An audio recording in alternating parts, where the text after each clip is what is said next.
मुक्तमे मुहद्दिस कबीर इमाम जलील रईसुल अवलिया फखरे चमन नाज़िश वतन साजिद शाह वलीउल्लाह मुहद्दिस दहलवी रहमतुल्लाह अलैह ने अंग्रेजों के खिलाफ फतवा दिया कि हिंदुस्तान अब दारुल हर्ब है और जिहाद फर्ज हो गया है।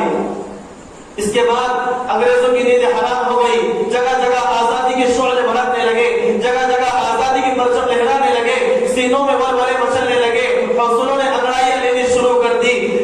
अगर मुहद्दिस कबीर इमाम जलील शाह अब्दुल अजीज मुहद्दिस दहलवी रहमतुल्लाह अलैह अंग्रेजों के खिलाफ फतवा न देते तो हिंदुस्तान की आजादी में उलमा हिंद कभी भी हिस्सा नहीं लेते, और जब हिंदुस्तान की आजादी में उलमा हिंद हिस्सा न लेते तो हिंदुस्तान कभी भी आजाद नहीं होता। अलगर्ज उलमा इकराम ही ने अपने खून जिगर से इस मुल्क को सींचा और संवारा है।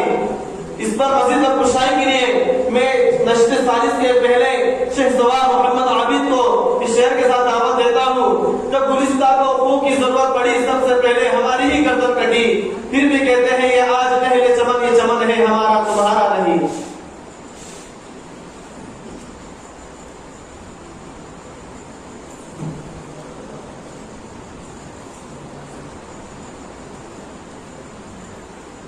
अस्सलामु अलैकुम वरहमतुल्लाहि वबरकातुहू। नहमदुहु व नुसल्ली अला रसूलिहिल अकरम। अम्मा बअद। अऊज़ु बिल्लाहि मिनश शैतानिर रजीम। बिस्मिल्लाहिर रहमानिर रहीम। इन्नमा यख्शल्लाह मिन इबादिहिल उलमा। इन्नल्लाहा अज़ीज़ुन गफूर। सदक़ल्लाहुल अज़ीम। नफरतों के नाम से भी हम तबस्सुम करते हैं, नफरतों के नाम से भी हम तबस्सुम करते हैं, मोहब्बतों के साथ हम तकल्लुम करते हैं। वो वतन से वफादारी का सबूत मांगते हैं, वो वतन से वफादारी का सबूत मांगते हैं, हम तो वतन की खाक से तयम्मुम करते हैं। मुअज़्ज़ज़ सामईन और हज़रात हकम, बड़े जोर शोर के साथ अतराफ मुल्क में ये आवाज गूंज रही है और ये सदा लगाई जा रही है कि आजादी हिंद की लड़ाई सिर्फ हिंदुओं ने लड़ी है, लिहाजा हिंदुस्तान हिंदू राष्ट्र है। इसलिए आज कभी आरएसएस, बजरंग दल और शिवसेना जैसी तंजीमें मुसलमानों के खिलाफ जहर अफशानी करती नजर आ रही है और अपनी बेलगाम जबान से मुसलमानों को गैर मुल्की साबित करना चाहती है, तो कभी साक्षी महाराज की गंदी फहम दीनी इदारों को दहशतगर्दी का अड्डा साबित करने की नाकाम कोशिश करती है। मैं पूछना चाहता हूँ हुकूमत से कि बताओ, जब हिंदुस्तान की सरजमीन पर अंग्रेज का तसल्लुत हुआ, जब हिंदुस्तान की मांग का सिंदूर खुर्चा जा रहा था, खूबसूरत इमारतों को मिसमार किया जा रहा था, इज्जत व आबरू को पैरों तले कुचला और रोंदा जा रहा था, वो कौन था जो इस मुल्क की इज्जत बचाने के लिए अपना लहू बहा रहा था? आज तुम हमसे सनद वफा मांगते हो और सूरज से ज्यादा रोशन तहरीक आजादी में हमारे किरदार को मशकूक निगाहों से देखते हो, तो सुनो, हम मुल्क के रखवाले और मुहाफिज हैं। एहसान फरामोश तुम हो कि तुम्हें आजादी की पुरसुकून फिजाएं हमने दी है। आओ देखो अपने माजी को, जब तुम अंग्रेज के चुंगल में जकड़े हुए थे, सांस लेने की तुमको मुहलत न थी, तो उस वक्त इस मुल्क की गोद में परवरिश पाने वाला कोई मई का लाल कितनी जुर्रत नहीं कर सकता था जो अंग्रेज की हुकूमत को लड़का सके और दुनिया की सुपर पावर ताकत का मुकाबला करने के लिए आवाज उठा सके।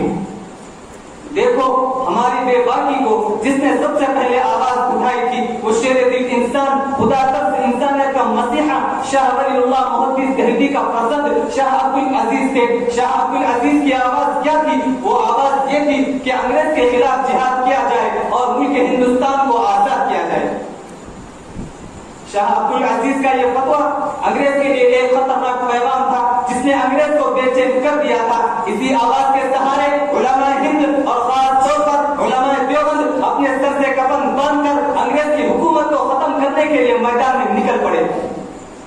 फिर तारीख ने देखा उलमा इकराम को ऊपर बांधकर गोला दाग दिया जाता।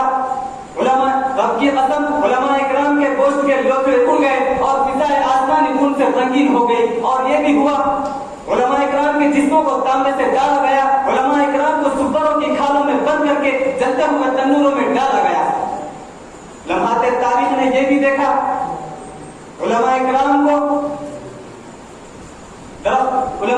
को हाथियों पर खड़ा करके दरख्तों से बांधकर हाथियों को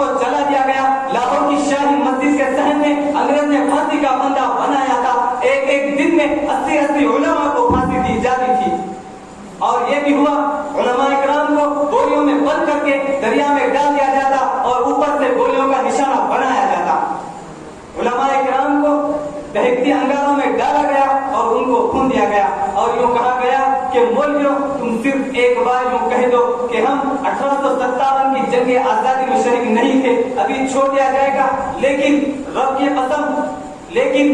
قسم سارے علماء آگ میں پک گئے، لیکن ایک نے بھی انگریز کے سامنے گردن نہیں جھکائی۔ عزیزان ملت، اتنی شدید قربانیوں کے بعد ہندوستان آزاد ہوا۔ اگر یوں کہوں کہ علماء اکرام کے خون سے سرزمین ہند کو دھویا گیا تو مبالغہ نہیں ہوگا۔ کہیں سید احمد شہید بریلوی اپنے خون کا نذرانہ پیش کرتے دکھائی دیں گے، تو کسی محاذ پر شاہ اسماعیل شہید اپنے خون سے بالا کوٹ کے پہاڑوں کو رنگین کرتے دکھائی دیں گے، تو کسی حاجی امداد اللہ مہاجر مکی اور حافظ جامن شہید سرخیل ہوتے دکھائی دیں گے، تو کہیں ارادت مندان باصبا حضرت نانوتوی رحمت اللہ علیہ، حضرت گنگوہی رحمت اللہ علیہ کی جنگ سرکردگی ملے گی، تو کہیں مولانا برکت اللہ بھوپالی، مولانا محمد علی جوہر، مولانا شوکت علی، مولانا یحییٰ عظیم آبادی، مولانا عبید اللہ سندھی، مفتی کفایت اللہ دہلوی اور شیخ الہند رحمت اللہ علیہ سر بکف سر بلند ہو کر میدان میں باطل کو للکارتے ہوئے نظر آئیں گے۔ محترم حضرات، یاد رکھو یہ وہی شیخ الہند ہے جنہوں نے انگریزوں کے خلاف ایک عالمگیر تحریک چلائی تھی کہ عقل انسانی حیران و ششدر رہ گئی، جسے تاریخ میں تحریک ریشمی رومال کے نام سے جانا جاتا ہے۔ الغرض مختصر یہ کہ اگر جنگ آزادی میں علماء اکرام حصہ نہ لیتے تو یہ ہندوستان کبھی بھی آزاد نہ ہوتا۔ ہندوستان کی دھرتی پر مدارس، مساجد، خانقاہ و دینی اداروں کا وجود نہ ہوتا، مدارس میں قال اللہ قال الرسول کی صدائیں نہ گونجتی، اگر انہیں علماء اکرام کی قربانیاں نہ ہوتی تو مساجد سے اللہ اکبر کی صدائیں بلند نہ ہوتی، اگر انہیں علماء اکرام کی قربانیاں نہ ہوتی تو لال قلعہ پر ترنگا آب و تاب کے ساتھ آج نہ لہراتا۔ لیکن میرے دوستوں، بڑے ہی افسوس کے ساتھ یہ کہنا پڑ رہا ہے کہ کل ہمارے اسلاف نے اپنا خون پسینے کی طرح بہا کر آزادی جیسی نعمت حاصل کی تھی، لیکن آج ہمارے ساتھ کیا ظلم و ستم ہو رہا ہے وہ روز روشن کی طرح آیا ہے۔ لہذا میں پوچھنا چاہتا ہوں ان تعصب پرستوں سے، ان فرقہ پرستوں سے، ان آزادی کا نام لینے والوں سے، کیا آزادی کسی کا نام ہے جو چاہے مدارس پر حملہ کرے، جو چاہے مدارس پر پابندی لگائے، جو چاہے قرآن میں تحریف کا مطالبہ کرے؟ کیا آزادی اسی کا نام ہے کہ ہمیں دہشت گرد قرار دیا جائے؟ کیا آزادی اسی کا نام ہے کہ ہندوستان کی گنگا جمنا تہذیب کو چھوڑ کر ہندو مسلم کا معرکہ پیدا کیا جائے؟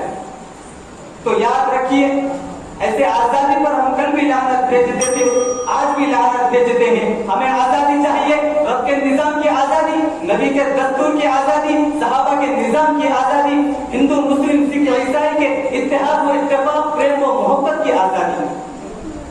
لہذا قائدین ملک کی ذمہ داری ہے کہ بگڑتے ہوئے حالات کو بہتر بنانے کی طرف توجہ دے اور ایسی زندگی استوار کرنے کی فکر کی جائے جس کی وجہ سے ہندوستان میں امن کی فضا قائم ہو، آپسی رواداری، پیار و محبت ہو، کیونکہ نفرت و کدورت کی خلیج کو پیار و محبت سے بدلنے میں ہی ملک کی ترقی مضمر ہے۔ آخر میں اس شعر کے ساتھ رخصت ہوتا ہوں۔ اپنے اجداد کو کبھی بدنام نہ ہونے دیں گے، اپنے اجداد کو کبھی بدنام نہ ہونے دیں گے، یہ حویلی کبھی نیلام نہ ہونے دیں گے۔ دیکھنا ہے تو دیکھ حکومت دے کر، دیکھنا ہے تو دیکھ حکومت دے کر، کسی شہر میں کوحرام نہ ہونے دیں گے۔ وما علینا الا البلاغ۔